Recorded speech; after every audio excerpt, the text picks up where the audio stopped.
Hi guys, welcome back to the show. So Schwab is really trying to change the game. Now we've had a few videos made by other channels about Schwab eliminating the fees and making free trades for stock buys and sells, which is great. But now they're talking about offering fractional shares. I want to talk about this next. Firefighters Financial Toolbox.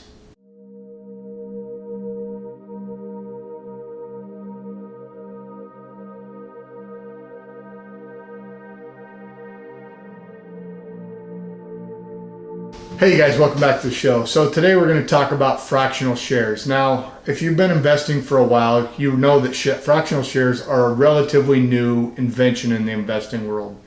I can remember back when you actually had to call a stockbroker, put in an order, let them order it, they made the buy. It was not as simple as pushing a button on your computer and sending.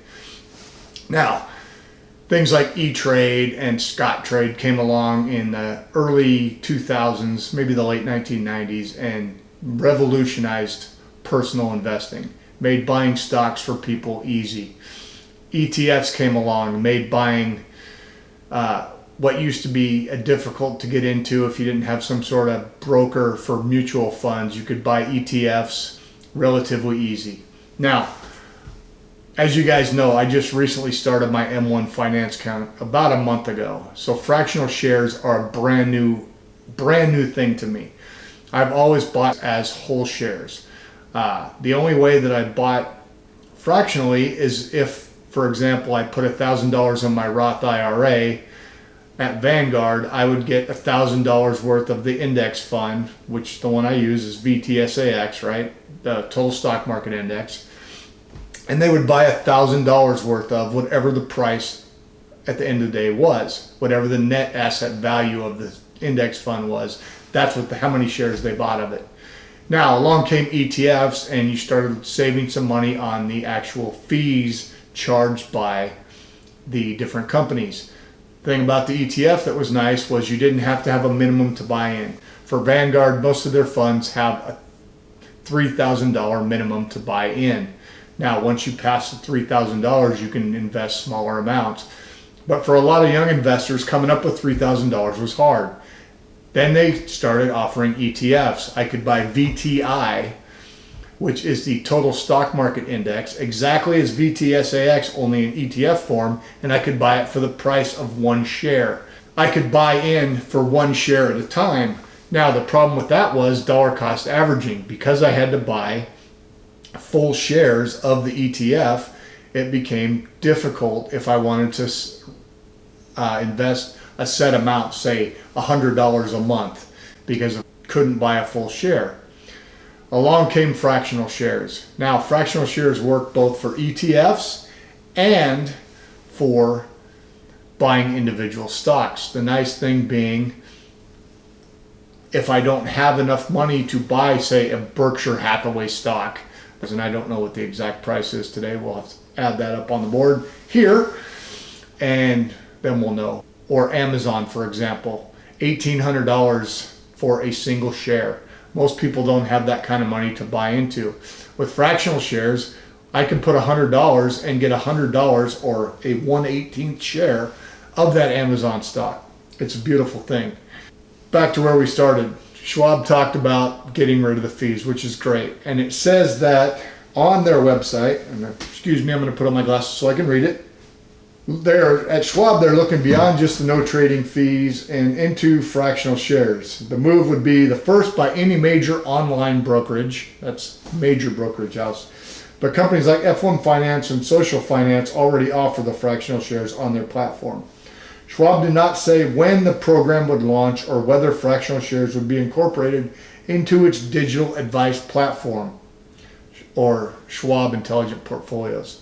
But the fact that they're offering it, or they're going to offer it, is amazing. So that got me thinking, what other companies are going to do it? I found an article that says, a spokeswoman for TD Ameritrade Institutional declined to comment on whether offering fractional shares or whether or not TD Ameritrade was planning to do that. A Fidelity institutional spokesperson said the company is always exploring and testing various enhancements on our platform. So that was kind of a non-answer, like maybe, maybe not.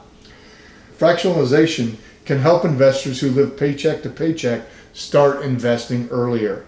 Somebody wanting to put, say, $200 a week into a sophisticated portfolio that an advisor manages makes that impossible to do. With fractional shares, you can do that because you can buy small portions of each company. Time for me to show an example of mine. Now, you know, we've been following my M1 portfolio, and we're not going to get into that today, but I did want to say that I have one new stock that I added this week, and that is Waste Management. Now, as you can see on my Waste Management, the average price on a share right now is $116.68. Now, granted, this is October 21st, so the price may or may not be up from there. But as I have been doing, every Monday I add $100 to this account. And because this is a new position, I was able to add 0.52 shares. So a little bit more than a half a share at that price because of fractional shares. Now, as I said, fractional shares are kind of a new thing to me.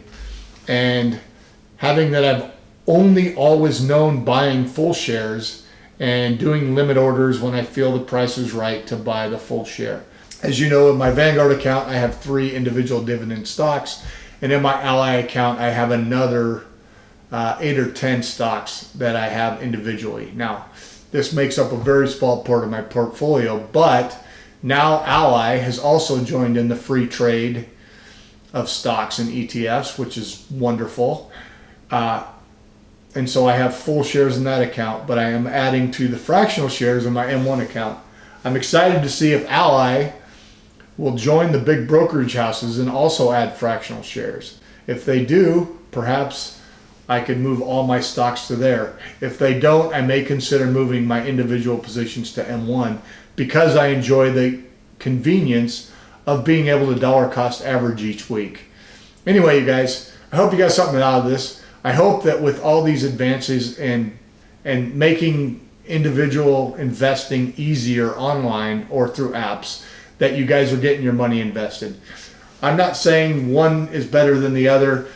I like M1 because I've been using it. I also like Ally Invest because I've had it for a year or so. The goal is to get more people investing early.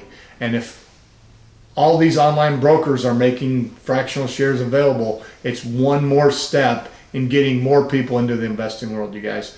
All right, if you're new to the community, please think about subscribing. It really helps me out. And as long as you guys keep watching, I'll keep making videos. All right, have a good day.